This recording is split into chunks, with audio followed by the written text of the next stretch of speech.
Good morning friends, welcome Soma's ব্লগে। আজকে daily blog নিয়ে এসেছি। আজকে কিন্তু খুব জমজমাটি রান্নাবান্না করেছি, সেই জন্য তোমাদের সাথে শেয়ার করলাম। এটা হচ্ছে ইলিশ মাছ ভাপা করছি।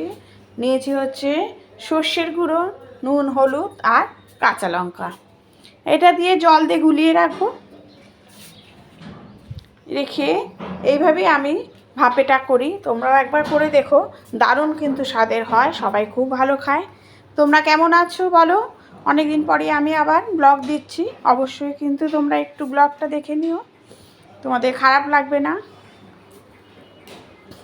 আর ভালো লাগলে একটু কমেন্ট করো। দেখো, সর্ষে বাটা দিয়ে করব ভাপে।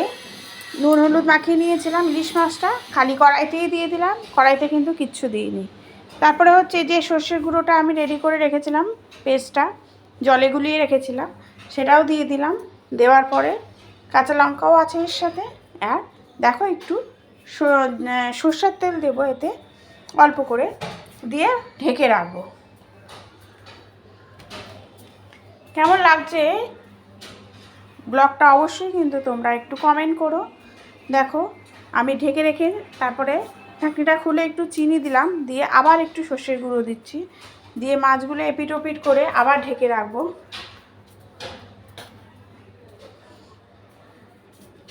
যতক্ষণ না তেলটা ছাড়ছে ততক্ষণ কিন্তু ভাপে রেডি হবে না। এখন আমি দিলে কিন্তু টেস্টটা খুলবে না, আবার কিন্তু আমি ঢেকে রাখবো।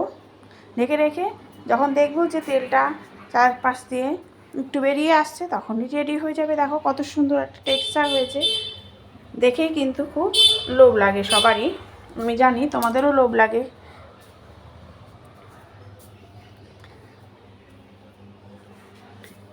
বেশিরভাগ মানুষই ইলিশ মাছ খেতে ভালোবাসে, আর ভাপে তো সবারই ভালো লাগে মোটামুটি। এভাবে একবার করে দেখো, দারুণ স্বাদের হবে, আর চটজলদিও হয়ে যাবে রান্নাবান্না। তারপরে বানিয়েছি টিফিনের জন্য মোগলাই। ময়দাটা ছেনে নিয়ে দেখো, আমি নিয়েছি পেঁয়াজ আর কাঁচা লঙ্কা, গোলমরিচ, আর তার সাথে একটা ডিম ফেটিয়েছি। যখন খালি চাটুতেই কিন্তু মোগলাইটা বসিয়ে দিয়েছি, দিয়ে এক পিঠ হয়ে গিয়ে আরেক পিঠ যখন উল্টি, আমি পেঁয়াজগুলোকে দিয়ে দিচ্ছি, পেঁয়াজ আর কাঁচা লঙ্কা, গোলমরিচ দিয়ে একটুখানি ডিম দিয়ে দিলাম। একটা ডিমে দুটো করব, সেই জন্য হাফটা দিলাম। দিয়ে দেখো, এইভাবে ত্রিকোণ সাইজের মোগলাই বলে এটাকে, এভাবে ত্রিকোণ সাইজের মোগলাই এভাবে করে তারপরে আমি তেল দেব। এই যে তেল দিচ্ছি, দেখো, তারপরে তেল দেওয়া হবে। দিয়ে এইভাবে একবার সবাইকে করে খাইও, দেখবা সবার ভালো লাগবে।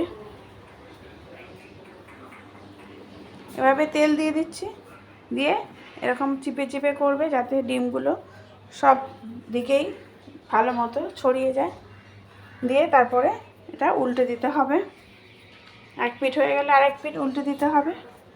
ডিমটাকে যতক্ষণ না একটু বসে যাচ্ছে, ব্যাস উল্টে দিলেই রেডি হয়ে যাবে মোগলাই।